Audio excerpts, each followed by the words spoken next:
અમારી સમ્રાટ સમાચાર ચેનલ સબસ્ક્રાઇબ કરો, લાઇક કરો, કોમેન્ટ કરો અને જોતા રહો પળે પળના દરેક પ્રકારના સમાચારો।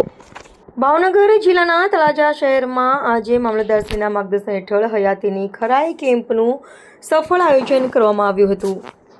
વિધવા સહાય અને વૃદ્ધ સહાય યોજનાના લાભાર્થીઓ માટે મોટી સંખ્યામાં હાજરી આપી કેમ્પનો લાભ લીધો હતો। તળાજા મામલતદારશ્રીના માર્ગદર્શન હેઠળ તળાજા શહેરના ગોરખી રોડ સ્થિત સિપાઈ જમાત હોલ ખાતે આજે સવારે 10 વાગ્યાથી બપોરે 2 વાગ્યા સુધી હયાતીની ખરાઈ કેમ્પ યોજાયો હતો।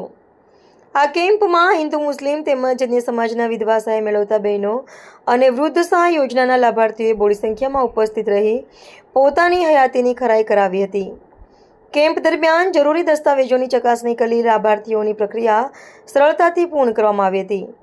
આ લોકહિતના કાર્યક્રમને સફળ બનાવવા માટે અલ્તાફભાઈ ચુડેસરા, અશરફભાઈ ચૌહાણ, ઇમરાન ખાન પઠાણ, મુન્નાભાઈ, સરફરાઝભાઈ શેખ, સાજિદભાઈ સરવૈયા, પંકજભાઈ સહિત અનેક સેવાભાવી મિત્રોએ સક્રિય સહયોગ આપી લોકસેવામાં મહત્વની ભૂમિકા ભજવી હતી। તેમના સહકારથી સમગ્ર કાર્યક્રમનું સુવ્યવસ્થિત રીતે સંપન્ન થયો હતો।